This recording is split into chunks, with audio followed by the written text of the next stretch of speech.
So, the Ravens are in control of their own destiny after their Christmas Day win against the Texans, sitting at 11 and 5, 3 games in 10 days. And they went in and won all 3 of them, outscoring their opponents 100 to 33, 100 points in 10 days. Impressive run since the bye. Now the Ravens are gonna have 11 days of rest before facing the Cleveland Browns in the regular season finale, which again could be it could be a game where we rest starters depending on how they.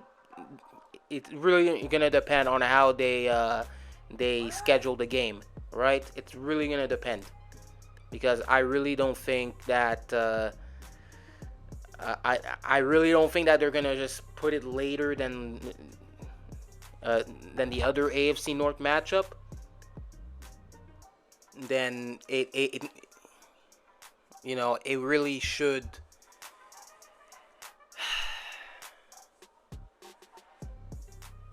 Honestly, like if the game against the between the Bengals and the Steelers is first, then that's a huge opportunity for us to rest starters if the Steelers lose. Because if the Steelers lose, we don't need to win against the Browns to win the division. So that doesn't it really doesn't matter. But I'm predicting that they put it in at the same time. But I think we should be able to handle the Browns next week. It really shouldn't be a heart attack game at all. We're most likely playing DTR, and he's been very, very awful. He's been awful coming in for Jameis Winston a few weeks ago.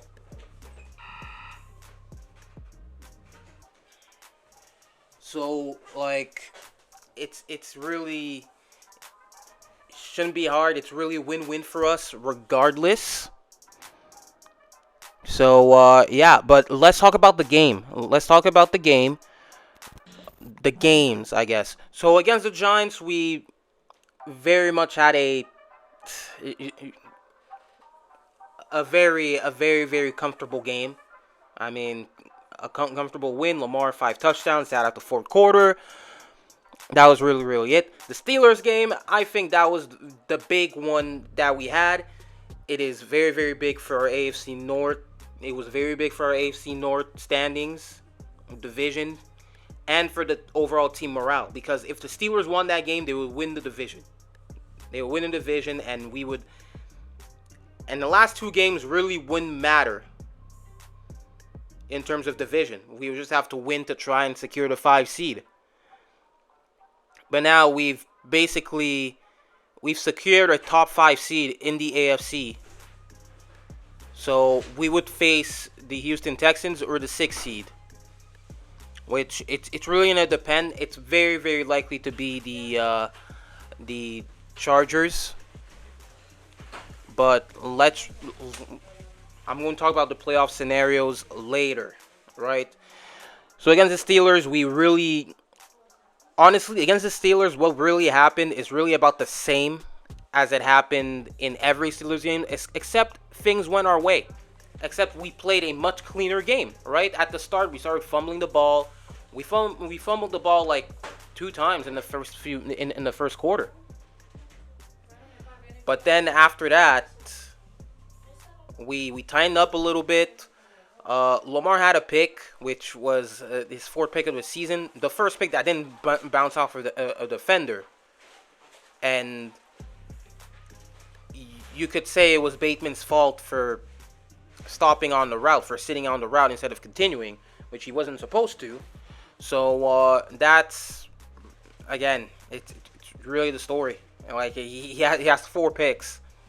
4 picks. All 4 of them were the receiver's fault. So that's, again, it just shows how generational Lamar Jackson's season is. It's definitely the best season since 2013 Manning, you could say. But we really took over the Steelers game at some point. We really took it over. And then Marlon Humphrey, he came in with that important play. Again, he's been making plays for us all season. Best hands on the team. 6 picks. He makes a strong case for Defensive Player of the Year even. He should be in the conversation. I'm not saying he should win it, but he should be in the conversation. But he definitely locked up in All-Pro. Him and Kyle Hamilton for sure, right? But yeah, pick 6 sealed the game, and then we made us. That was basically it for the Steelers. The game just ended there. After that, we got to stop, and then Lamar had that beautiful pass to Zay Flowers in, I think it was 3rd down or 2nd down, but that was a huge ball. And then Justin Tucker had the easy field goal, and then to make it 34-17. That was basically it. That was very much it for the Steelers right there. They just, like, this game is a game we needed, because in the locker room, it really helps the spirits in the locker room, because we finally got rid of that cloud where we're not able to beat the Steelers ever. Now we can. Now it shows that we can, right? It really shows that we can. And also it avoids the Steelers to have to celebrate winning the division on our field. That too, most importantly. But for the team morale, for resetting the locker room, that was definitely one of the most important games of the season. The most important game of the season. One of the most important regular season games of Lamar Jackson's career. And he very much delivered. So, good. We pretty much had a Lamar game that wasn't drops. A good Lamar game against the Steelers. That wasn't 9 drops. That wasn't, all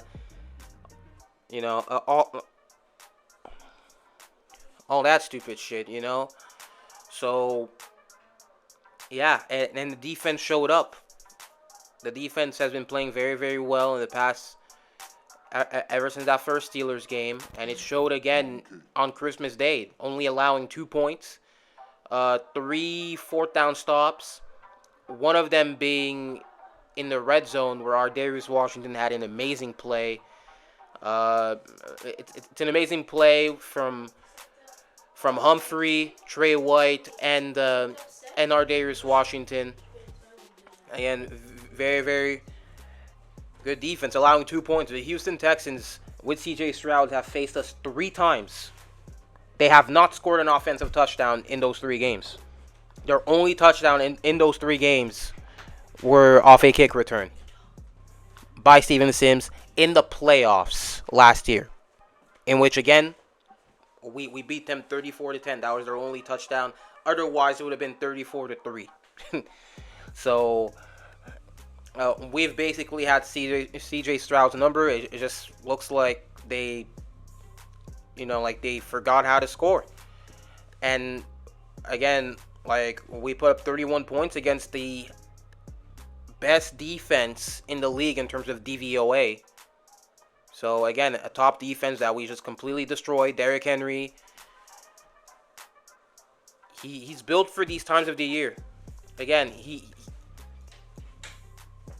has to get these types of carries. He has to get that type of workload to win in the playoffs. It's cold outside. Hits are gonna hurt even more. So again, 20-25 carries a game, and keep that efficiency up in the pass game. That's basically the game plan. Really nothing else, regardless of where we are in terms of the score. Team scores first. We don't go away from the game plan. Just stay on schedule. Stay on schedule, and we really much should be good. By the way, Lamar's the MVP, right? So, we have 6 wins. 6 wins against 6 wins against playoff teams. 7, I think. 6 or 7. But thing is, we've basically beat every team, every playoff AFC team, not named the Chiefs. but we basically faced everybody. So yeah, I mean, Lamar's case, people are starting to realize. People are starting to realize the Josh Allen PR is starting to fade away. It's not undefeated anymore. Because again, his PR basically had people thinking that he was somehow supposed to win MVP last year, which he was not. He was not supposed, and he didn't even have better stats than Lamar. And people say that Lamar had a weak MVP, but Josh Allen was not even better. Yet people say he deserved it. And the only people who are supposed to really complain are Cowboys fans, but not supposed, who can complain, but have a good discussion with, because Cowboys fans, Dak had a very, very good season. Problem is, when he faced off against the good teams, he got destroyed. He looked like a pumpkin. So that was his issue. While Lamar won 10 games in a season against these teams. And it's very crazy how we have completely wiped that Week 4 game out of completely off of the face of the earth. Because the same criteria Lamar won last year, he has this year as well. He beat Josh Allen in Week 4. Like, name the last MVP that lost by 25. That got completely destroyed in a game. Like, dude, Josh Allen put up 10 points against the 2024 Ravens defense, where we beat them 35-10. And then the following week against the Houston Texans, a team we just faced, and we just only allowed 2 points, a safety, which is probably worse than just allowing 0. It's probably worse than scoring 0. 31-2. The same team Allen lost against, not only lost, but he also had a horrendous game. He went 9 for 30. No, he completed 9 passes against that Texans team. I know it's a top defense, but if you're the MVP, you have to deliver. I mean, you have to play good against these teams. Josh Allen's going to end up with a 500 record against teams above 500, while we are 7-3 against teams above 500. But that's the rant for the end of the video. Hope you enjoyed. Subscribe if you're new. Thanks for watching. Enjoy. That's the recap for the Texans game. A lot of games. Oh, and also I'm going to mention, we've been really, really disciplined these past 3 weeks. So props to Harbaugh for that. Again, nothing that happened before the bye is gonna go. It's gonna just disappear. So that's 3 straight games of being disciplined. So keep that up in the playoffs.